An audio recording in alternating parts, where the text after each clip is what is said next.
আসসালামু আলাইকুম। আজকে আমরা জানবো হচ্ছে মেসোপটেমিয়ার ইতিহাস। মেসোপটেমিয়া, এই মেসোপটেমিয়াটা হচ্ছে পৃথিবীর সবচাইতে প্রাচীন সভ্যতা। মেসোপটেমিয়ার যে নামটা, এটা হচ্ছে দুইটা গ্রিক শব্দ থেকে আসছে। একটা হচ্ছে মেসো, যেটার অর্থ হচ্ছে মাঝখান,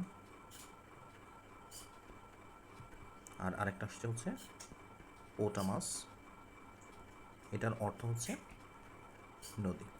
তাহলে মেসোপটেমিয়া যে শব্দটার অর্থ, সেই শব্দটার সামগ্রিক অর্থ দাঁড়ায় হচ্ছে দুই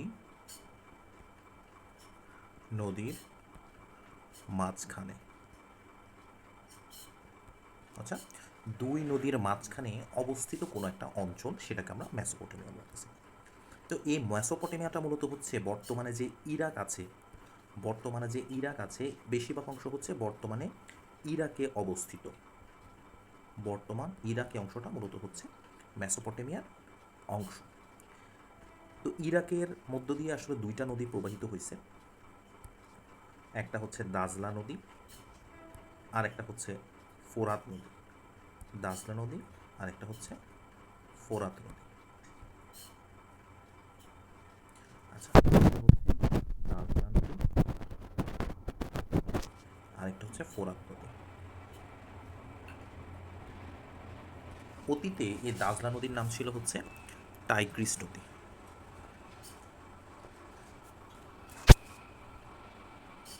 এবং ফোরাত নদীর নাম ছিল ইউফ্রেটিস।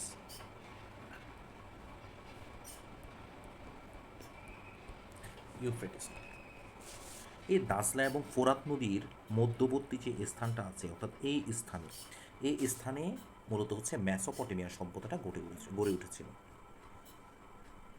মেসোপটেমিয়া, এই সভ্যতাটা গড়ে ওঠে। কারণটা কি? দাজলা এবং ফোরাত নদীর মধ্যবর্তী অঞ্চলটা, এটা ছিল মূলত পলিমাটি সমৃদ্ধ এবং অনেক উর্বর একটা অঞ্চল ছিল, যেখানে স্বাভাবিকভাবেই কৃষিকাজ কর্মটা সেটা খুবই ভালো হইতো। যারা আমরা জানি পলিমাটিতে সাধারণত কৃষিকাজকর্ম এটা খুব ভালো হয়, এটা অনেক উর্বর মাটি থাকে। তো দাজলা এবং ফোরাত নদীর মধ্যবর্তী যে অববাহিকা অঞ্চলটা, সেই অঞ্চলে যেহেতু পলিমাটি ছিল, অনেক উর্বর মাটি ছিল, সেক্ষেত্রে কৃষিকাজটা অনেক ভালো হইতো। এবং আমরা জানি প্রাচীনকালে বেশিরভাগ মানুষই হচ্ছে কৃষি নির্ভর ছিল। আস্তে আস্তে সভ্যতার বিকাশ হয়েছে, মানুষের প্রফেশন আস্তে আস্তে আরও ডাইভার্সিটি আসছে, মানুষের প্রফেশনে বিভিন্নতা আসছে। কিন্তু অতীতকালে বেশিরভাগ মানুষ কিন্তু হচ্ছে কৃষি নির্ভর কাজকর্ম করত। তাহলে যে মেসোপটেমিয়া, এই দাজলা এবং ফোরাত নদী, এটা আর দুইটা নদীর অববাহিকা মিলে একটা নদীতে কনভার্ট হয়েছে।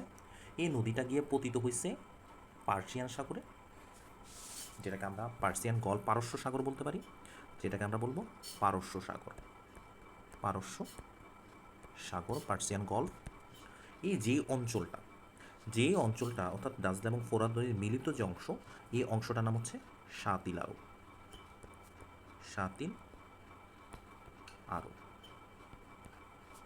যেটা এই সাতিল আরব, এটা কিন্তু অনেক গুরুত্বপূর্ণ একটা অংশ, অর্থাৎ গুরুত্বপূর্ণ একটা আহ, নদী। এই অববাহিকাটা এই অববাহিকাকে কেন্দ্র করে মূলত ইরানের যুদ্ধ হয়েছিল 1980 সালের দিকে। অর্থাৎ এটা খুবই গুরুত্বপূর্ণ একটা অঞ্চল। এই সাতিল আরবটা পতিত হয়েছে পারস্য সাগরে। বিশ্বের যে অধিকাংশ অর্থাৎ যে তেল বাণিজ্যটা হয়, এটার প্রায় 20% বাণিজ্য এই অঞ্চলটাকে কেন্দ্র করে কিন্তু পরিচালিত হয়। তো সেক্ষেত্রে এই অঞ্চলটা খুবই গুরুত্বপূর্ণ। এটা নিয়ে আমরা অন্য কোনো ভিডিওতে ইনশাল্লাহ আলোচনা করব, ইরাক ইরানের যুদ্ধটা নিয়ে। তো আমরা একটু ম্যাপে দেখি। মূলত এটা হচ্ছে আমাদের এই অঞ্চলটা, এটা হচ্ছে মেসোপটেমিয়ার, এটা হচ্ছে টাইগ্রিস নদী, অর্থাৎ যেটাকে আমরা দাজলা নদী বলবো, আর এটা হচ্ছে ইউফ্রেটিস মানে ফোরাত নদী। এই দুইটা মিলে এই যে সাতিল আরব হয়ে পার্সিয়ান গলফ সাগরে অর্থাৎ পারস্য সাগরে পড়ছে সাতিল আরব। সাতিল, আচ্ছা, এটার মাঝখানে যে অঞ্চলটা, মধ্যবর্তী অঞ্চলটা, এই অঞ্চলটাই হচ্ছে মূলত মেসোপটেমিয়া অঞ্চল। এটা খুবই উর্বর একটা অঞ্চল ছিল। আচ্ছা, এই মেসোপটেমিয়া অঞ্চলটার মধ্যে মূলত ক্রমান্বয়ে ধারাবাহিকভাবে চারটা সভ্যতা কিন্তু বিকশিত হয় ধারাবাহিকভাবে।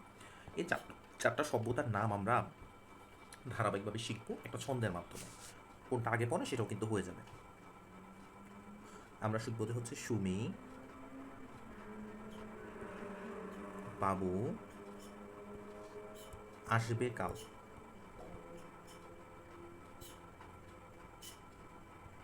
এটা দিয়ে মনে রাখবো। সুমি দিয়ে মনে রাখবো হচ্ছে সুমেরীয় সভ্যতা, সুমেরীয় সভ্যতা।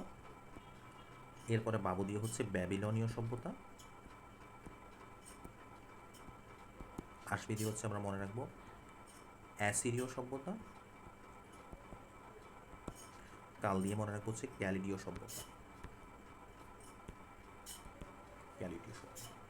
এই সভ্যতাগুলোর মধ্যে সবচেয়ে প্রথমে সুমেরীয় সভ্যতাটা ছিল, এরপরে ব্যাবিলনীয়, এরপরে হচ্ছে অ্যাসিরীয়, এরপর হচ্ছে ক্যালিডীয়। সভ্যতা এই চারটা সভ্যতাই মূলত হচ্ছে এই মেসোপটেমিয়া অঞ্চলটাকে কেন্দ্র করে পরিচালিত হয়েছিল।